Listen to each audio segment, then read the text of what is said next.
Hello बच्चों, अभी वक्त है कहानी सुनने का। तो चलिए, आज की कहानी है लिटिल रेड राइडिंग हुड, जो कि इस छोटी सी प्यारी सुंदर बच्ची का नाम है। और चलिए हम लोग इस कहानी को सुनते हैं। एक गांव था जंगल के किनारे में। वहां पर एक छोटी सी लड़की रहती थी अपनी माँ के साथ। उसका नाम था लिटिल रेड राइडिंग हुड। एक दिन लिटिल रेड राइडिंग हुड की माँ ने उसे एक खाने से भरा हुआ बास्केट के साथ अपनी दादी माँ के पास भेज दिया। उसकी दादी माँ घने जंगल के बीचों बीच रहती थी और उसकी माँ ने उसको ये चेतावनी भी दी कि अजनबियों से बात नहीं करना। लेकिन लिटिल रेड राइडिंग हुड उस समय दादी माँ के पास जाने के लिए जल्दबाजी में उसने माँ की चेतावनी पर ध्यान नहीं दिया। रास्ते में उसे एक बड़ा सा भेड़िया, बदमाश भेड़िया उसे मिलता है जो उसे खाना चाहता था। और वो उस छोटी सी बच्ची से पूछता है, ओ प्यारी बच्ची, तुम कहाँ जा रही हो? और लिटिल रेड राइडिंग हुड ने कहा, मैं अपनी दादी माँ के पास जा रही हूँ जो इस रास्ते के अंत में है। तो वो भूखा भेड़िया बहुत खुश हुआ ये सुन करके कि वाह, आज तो एक बढ़िया खाना, दोपहर का खाना मिल जाएगा इन दोनों के साथ। तो वो जल्दी से उसकी दादी माँ के घर पर पहुंचा।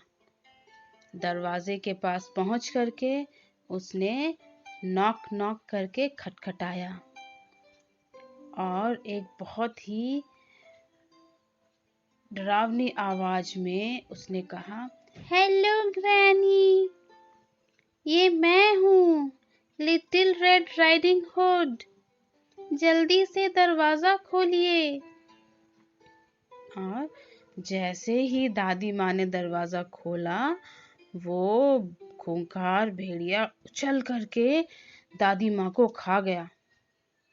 और वो जल्दी से दादी माँ का पूरा कपड़ा पहन करके बेड पर लेट गया, ये दिखाने के लिए कि वो बीमार है। और बस थोड़ी ही देर के बाद लिटिल रेड राइडिंग हुड घर पहुंची और उसने देखा कि दादी माँ तो सोई हुई है। लेकिन क्या वो दादी माँ थी? नहीं, दादी माँ के कपड़े पहना हुआ वो भेड़िया था। और लिटिल रेड राइडिंग हुड को इसकी जानकारी ही नहीं थी। वो जा करके दादी माँ के बगल में बैठ गई। लेकिन जैसे ही उसने देखा कि ये तो भेड़िया है, वो जोर से चिल्लाई। जैसे ही वो चिल्लाई, भेड़िया उठ करके लिटिल रेड राइडिंग हुड को भी निगल लेता है, खा लेता है उसको भी। फिर उसके बाद अब उस भेड़िए का पेट तो भर गया बहुत अच्छा से, और पेट भरने के कारण उसे जल्दी से नींद भी आ गई। और ठीक थोड़ी देर के बाद एक शिकारी वहां से गुजर रहा था। उस शिकारी ने देखा कि एक भेड़िया सो रहा है बेड पर। और फिर वो झांक करके देखता है कि यहाँ तो दादी नहीं है और लिटिल रेड राइडिंग हुड भी नहीं है। तब वो समझ गया कि जरूर इस भेड़िए ने ही उन दोनों को खा लिया।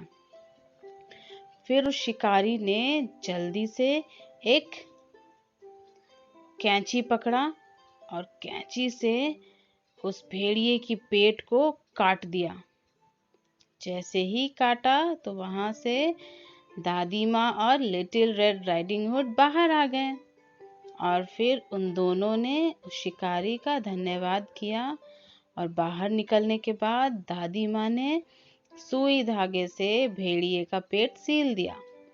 उसके बाद भेड़िया भी उठ करके सबसे माफी मांगता है और वो वादा करता है कि अब से कभी भी कोई गलत काम नहीं करेगा। थैंक यू बच्चों।